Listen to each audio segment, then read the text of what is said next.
Sense of insecurity. ઘણી બધી વખત થાય ને, ઘણા મન કે ચાર્જ, મિઝરેબલ ચાર્જમાં આપણે લોકો કામ કરે. સેવા જુદી વસ્તુ છે. જે ગરીબ છે એની પાસેથી સમજપૂર્વક પૈસા ના લેવાય, એને સેવા કહેવાય. અને પ્રેક્ટિસ વધતી જશે એ લોભમાં ચાર્જ નીચે રાખવો એ સેવા ના કહેવાય. અને બધા આપણે એમાં નીચે રાખીએ છીએ કે મારો પડોશી નથી રાખતો. એટલે ઘણી વાર બધી ચર્ચા ચાલતી હોય ત્યારે એવું થાય કે તમે બી આમ 5-10 વર્ષ પ્રેક્ટિસ ચાલે એમ થાય હવે તો આમ સિનિયર કહેવાઈએ, ચાર્જ વધારવાનું વિચારતા હોય, બાજુમાં એકાદું બોર્ડ બીજું લાગી જાય, તરત પાછળ 5 વર્ષ નહીં હમણાં કે બીક લાગે તો પેલા નવા છોકરાને લાગે કે સાહેબની સામે રફે દફે તો નહીં થઈ જવું ને, પણ આપણે પીવાનું ચાલુ કરીએ. Financial liabilities. ઘણા બધા મિત્રો મારું આવું સાંભળતા વડીલો બી હોય એટલે ઘણી વાર મૂછમાં મળકે ભલે ના અત્યારે આવું બધું બોલતો, અમારી ઉંમરે આવવા દો, પૈસાના પ્રશ્નોની ખબર પડશે ને, છોકરાઓના એડમિશન લેવાના થશે ને, વાંકો પડીને ઇમરજન્સીઓ કરશે. આ બધી વસ્તુ આપણને દોડાવે છે. માણસને નીકળવું છે પણ પકડી રાખે છે. Guilty feeling. ઘણી વાર એવું થાય, સમાજે આપણને શીખવ્યું છે કે ડોક્ટરનું પવિત્ર પ્રોફેશન છે, આપણે કોઈ દર્દીને ના કહી શકીએ નહીં. બરાબર છે, ઇમરજન્સી હોય તો દુનિયામાં કોઈ ના નથી કહેતું, પણ 5 દિવસના તાવમાં છોકરું રમતું હોય તો રવિવારની સાંજે અત્યારે જોવું જરૂરી છે? પણ પેલું ગિલ્ટ, ના આપણાથી ના તો પડાય જ નહીં, એ ગિલ્ટ તમને દોડાવે. ફોલ્સ રીએશ્યોરન્સ. ઘણા બધા કે અત્યારે શું ઉતાવળ છે, પહેલા મને ટોપ પર પહોંચી જવા દો. અને ટોપ પર પહોંચવા કરતા ટોપ પર રહેવાની જે જીદ છે ને એ જિંદગી નર્ક બનાવે છે. જે નથી પહોંચવાના, ખબર પડી ગઈ કે હવે આપણે તો એ ખબર પડી ગઈ 10 વર્ષમાં આપણે હવે આ જ રીતે જિંદગી પૂરી કરવાના છીએ, બરાબર. પણ જે ટોપ પર છે એમનું જનૂન જે છે ને એમને ખેંચે રાખે. અને એના લીધે શું કે આપણે પછી શાંતિથી 50-55 પછી શાંતિથી જીવીશું. કોણે જોઈ છે કાલ, કોણે જોઈ છે? So how medicine dominates personal life. કેવી રીતે આ બધું બને છે? જે પેથોજેનેસિસ કે ઇડિયોપેથોલોજી બધું બોલો કે આપણી બધાની પાસે 24 જ કલાક છે લાઈફમાં. એ 24 કલાકમાં આપણે ઘણી બધી વસ્તુઓ કરવાની છે. એમાં આપણે પ્રોફેશનલ ડ્યુટીઝ બી નિભાવવાની છે, આપણે આપણા ફેમિલીને બી સેટિસ્ફાય કરવાનું છે, આપણા મિત્રો બી ફોન આવે કે બાવલા ફ્રી છે, મારી જોડે આવવાનું છે આજે સાંજે. એટલે કે યાર માર તો, એટલે તરત બધાને એમ થાય કે યાર તું તો હવે અમારી જોડે આવે નહીં, મોટો માણસ થઈ ગયો, આવું બધું થાય. કહેતા હશે લોકો, કહેતા હશે કે છે કે સરપંચ ત્યારે હતો અમારા બેચમાં પણ કે હવે જવા દે યાર. સોસાયટી આ બધું હોય, પછી આવા લેક્ચર બાજીને બધું કરવા ક્યાંક જવાનું હોય, તો આ બધાની પછી તમારા માટે ટાઈમ ક્યાં બચ્યો? આ 24 કલાકમાં નાવા ધોવું, ખાવા પીવા ને સુવા અને આ કામ કરતા સમય બચે ક્યાં? અને આપણો દરેક દિવસ એક જ સરખો મોનોટોનસ હોય છે. શિક્ષકની બી જિંદગી આટલી મોનોટોનસ તો નથી હોતી. એ પછી તમારી જે પોતાની જરૂરિયાતો, ફિઝિકલ નીડ્સ કે સુવાનો બી ટાઈમ ના રહે, ઇમોશનલ નીડ્સ ને એવું બધું હમણાં આપણે 2-3 વર્ષથી વાતો કરવા માંડ્યા. બાકી એવી કોઈ નીડ હોય એની કોઈને ખબર જ નથી કે ઇમોશનલ નીડ હોય એટલે મેનેજ કરવાનો. અને સ્પિરિચ્યુઅલ નીડ્સ એ તો ક્યાં પ્રશ્ન છે? કબરમાં હોય તારે યાદ આવે કે મન હોય કે પરમાત્મા જેવું કંઈક આપણે વિચારવાનું. એટલે શું થાય મિત્રો? વર્ક લાઈફ ઇમ્બેલેન્સ થાય અને એના લીધે સેલ્ફ સફર્સ. કે ડાયો માણસ છે ને પ્રયત્ન કરે ખેંચવા, એટલે આપણી હાલત આવી થાય. આપણી હાલત આવી થાય કે આ બધી દુનિયાનો ભાર ઉપાડતા ઉપાડતા આપણે ઉતરી જઈએ. તો મિત્રો, can we get out of this? તો yes we can. But for that we need to be emotionally intelligent. Emotional intelligence means the awareness of one's own emotions and ability to manage them in a healthy and productive manner. એટલે શું? મને દોડાવે છે કોણ? મને એમ થાય કે નાણાવટીના ત્યાં 150 patient છે, મારા ત્યાં 30 છે, તો મને દુઃખ શું પેદા કરે છે? મારું એવું કયું ઇમોશન મને આપણને એવી બહુ પ્રેક્ટિસની પડી નથી કે જો તો હવારે ઉઠીને ધંધો તો એનો એ જ કૂટો છો, સવારે ચાલવા જવાતું નથી. મતલબ કે છેતરવાની વાત, એ ઇમોશન સ્પષ્ટ કેવું પડે. ભાવેશ વાત તો ભલે ના કરવી હોય ના કરે, પછી હજી લોભ છૂટતો નથી. સંપત્તિનો બી હોય અથવા નંબર 1 રહેવાનો એ હોય તો ખરો જ. અને ઘણી વાર શું થાય કે આપણે કહીએ મિત્રોને કે આ ભાઈ થોડા બદલાવ તો કે હવે તો પ્રાણ અને પ્રકૃતિ સાથે જ જાય હોય. પ્રાણ અને પ્રકૃતિ સાથે જ જાય, પણ એવી પ્રકૃતિ તો ના ચાલે જેના લીધે પ્રાણ વહેલા જાય, બદલાય. So we need to reset our priorities and we need to control our greed, jealousy, frustration, and we want to develop courage. Priorities. તો આપણી પ્રાયોરિટી શું છે? કન્વેન્શનલ પ્રાયોરિટી આપણી એ છે કે I want to be a successful paediatrician. આપણી જેમ નીકળતાની સાથે આમ એક જનૂન હોય કે આમ આપણી વાતો ને આપણી ચર્ચાઓ થતી રહે અને ચાન્સ મળે તો ઇતિહાસના પાના પર બી આપણે થઈ જવું છે, એમ સ્થપાઈ જવું છે કાયમ માટે. એ આપણી પ્રાયોરિટી હતી. એ પ્રાયોરિટીને મેં બદલી કાઢી. I want to be a successful human being first. Successful human being એટલે શું? સારા ડોક્ટર. સારા ડોક્ટર એટલે જે સાચું કરતા હોય, ગરીબો પ્રત્યે દયા રાખતા હોય, સારા ડોક્ટર.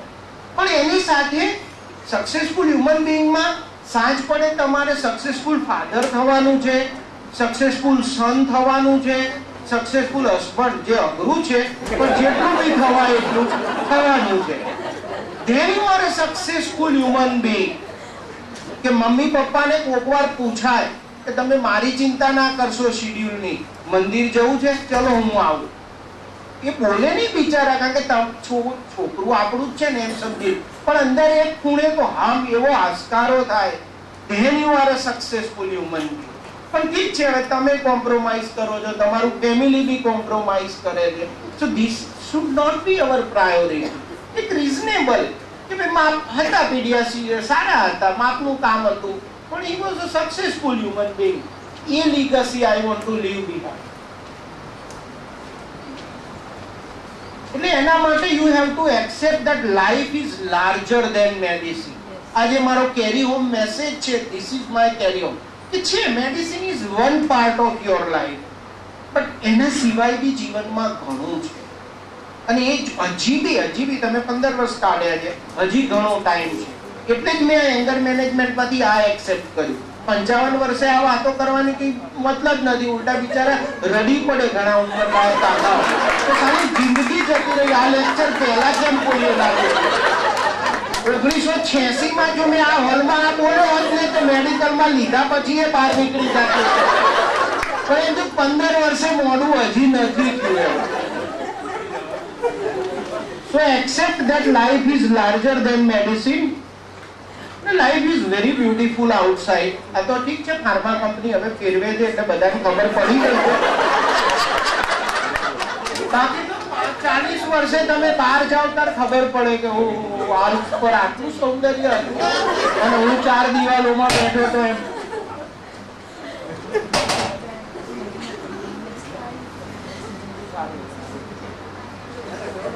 ના એટલે પછી કદાચ લોચા થાય તો આ બધું બંધ થઈ ગયું છે. કઈ વાતો કંટ્રોલ ગ્રીડ, કે આપણું અનધર સેકન્ડ ડિવાસ્ટેટિંગ ઇમોશન જે આપણને જમવા નથી દેતું એ લોભ છે. બરાબર છે કે પૈસા કમાવા પડે, પૈસા વગર કશું જ નથી ચાલતું, પણ મારો જન્મ આ દુનિયાની સઘળી સંપત્તિ એકઠી કરવા નથી ગયો, બરાબર? અને નહીં કરી શકો. એટલે વચ્ચે વચ્ચે ઉભા રહીને જે કંઈ કમાયા છો એને વાપરવું પડે. એટલે ઘણી વખત શું થાય કે હમણાં મારો એક મિત્ર હતો, મારી જ બેચમાં ભણતો, હું તમારાથી 2 વર્ષ પાછળ હતો, મારી જ બેચમાં ભણતો હતો, નોન મેડિકલ હતો, એ 1000 કરોડનો માલિક બની ગયો. ખાલી MBBS નો છોકરો, એટલે MBBS ના બાળકો કઈ કરોડ થાય તો ઘણું કહેવાય, 1000 કરોડનો માલિક.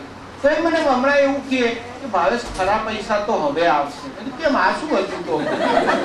તો કે હવે અમે અમેરિકા સાથે કામ કરીએ છીએ ને એટલે રેવન્યુ ડોલરમાં આવે. બરાબર? એટલે સમજો 1000 કરોડ એ બી સંતોષ નથી. એટલે તમે મરીને તૂટી બી જશો ને તો બી સંતોષ તો નથી જ પામવાના પૈસાથી. એટલે જે કહ્યું છે કે કબીરે કેટલું જોઈએ એક માણસને, તો સાईं इतना दीजिए जामे कुटुंब समाय, मैं भी भूखा ना रहूं साधु न भूखा जाए. અને સાધુઓ તો આમ બી ભૂખા નથી જતા.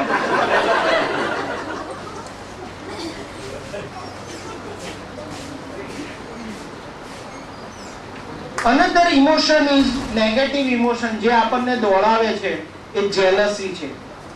આપણે છે ઘણી વાર એવું થાય કે આવું બધું લેક્ચર બેક્ચર સાંભળ્યું હોય તો પાછું જાદુ પર 2-4 દિવસ કંટ્રોલ ચાલે.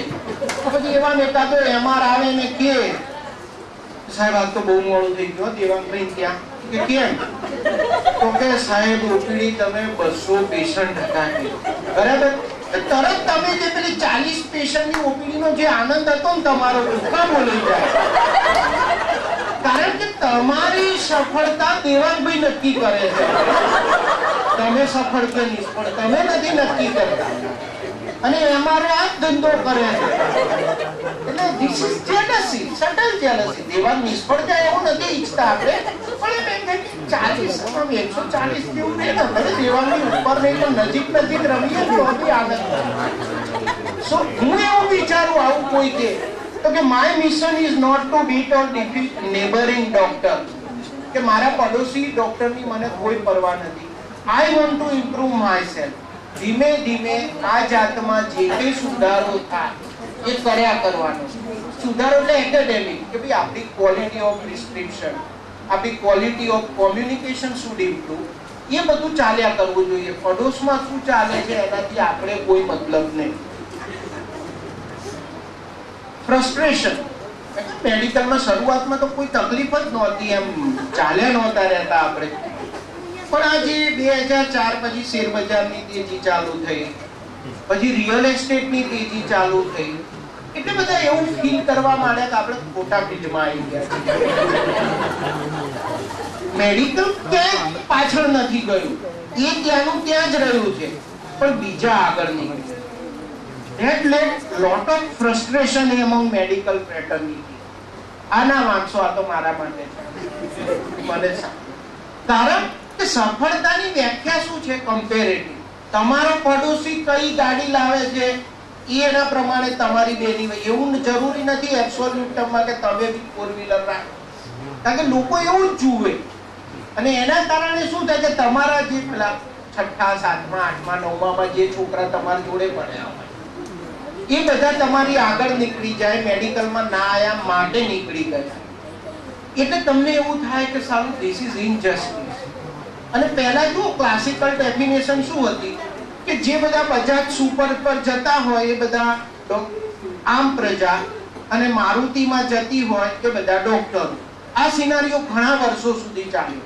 ડોક્ટરો મારુતિમાં જ રહી ગયા, બજાજ સુપર વાળા હોન્ડા સિટીમાં જતા રહ્યા. That created frustration. એટલે તમે પૈસાને સેન્ટરમાંથી કાઢી નાખો તો કશું ખોટું નથી થયું. અને મિત્રો, જે વસ્તુ આપણે બદલી ના શકીએ એને સહન કરતા શીખીએ. કે આવી બધી સાયકલો માનવ સૃષ્ટિમાં આયા જ કરે. ઘણીવાર મેડિકલ ઉપર હોય, ઘણીવાર એન્જિનિયરિંગ ઉપર હોય, એટલે ચાલ્યા કરે. આ એક લાંબા દસકાનો ભાગ છે. Control fear and develop courage. કંઈ બી નવું કરવું હોય ને તો લોકો સખત ગભરાતા હોય. આ મેડિકલ જેટલી બીકણ પ્રજા કોઈ નહીં, કશું જ નવું ના કરી શકે એ લોકો. એટલે ઘણીવાર શું થાય, એમ ચાર્જ વધારવાની વાત કરી તો વાતો બધા કરે નહીં. મેં તો કેમ ના કરી શકાય? માનો કે એક માણસ 200 રૂપિયા ચાર્જ લે છે, એને એવું થાય કે મારો ચાર્જ આમ તો 300 હોવો જોઈએ, એવું બધા થતું, 400 હોવો જોઈએ એવું થતું હોય, પણ બધા ડિસ્કાઉન્ટેડ રેટમાં કામ કરતા હોય. તો તમે 400 ના કરી શકો પણ 200 ના 250 તો કરી શકો ને. એક લિટલ એડવેન્ચરસ સ્ટેપ.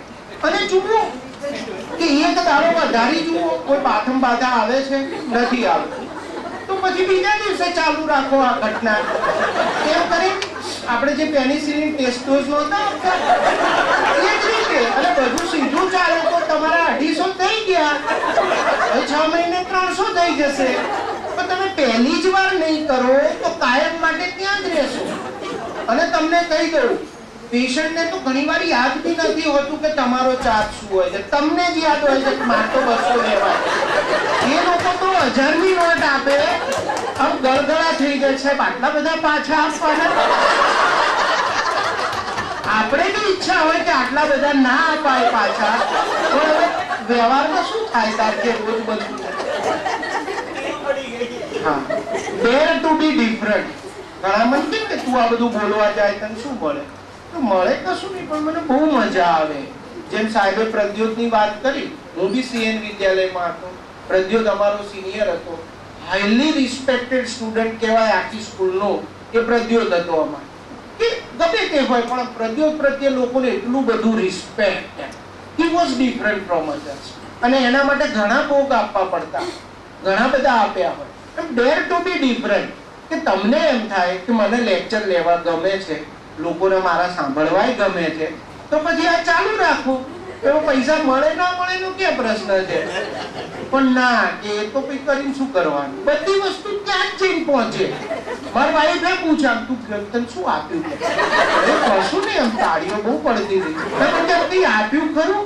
બીજું એ તાળીઓ મફત નથી આવતી. લોકો લાખો રૂપિયાના દાન કરે છે, તારે લોકો તાળીઓ પાડે છે, અને આપણે મફતમાં. સો ડેર ટુ બી ડિફરન્ટ. ઈચ્છા થાય તો કેલ્ક્યુલેટેડ રિસ્ક લઈ નીકળો. અને જ્યારે બી બીક લાગે ત્યારે બ્યુની એડ યાદ રાખો कि झूठ बोलते हैं वो जो कहते हैं डर नहीं लगता, झूठ बोलते हैं वो जो कहते हैं हमें डर नहीं लगता, डर सबको लगता है, गला सबका सूखता है, पर डर से मत डरो, डर से आगे बढ़ो, डर के आगे जीत है. અને એકવાર તો એ સ્ટેપ બહાર કાઢવું જ પડશે. એન્કર તો એક આખું મોટું લેક્ચર છે, એટલે I am not going to touch it at all.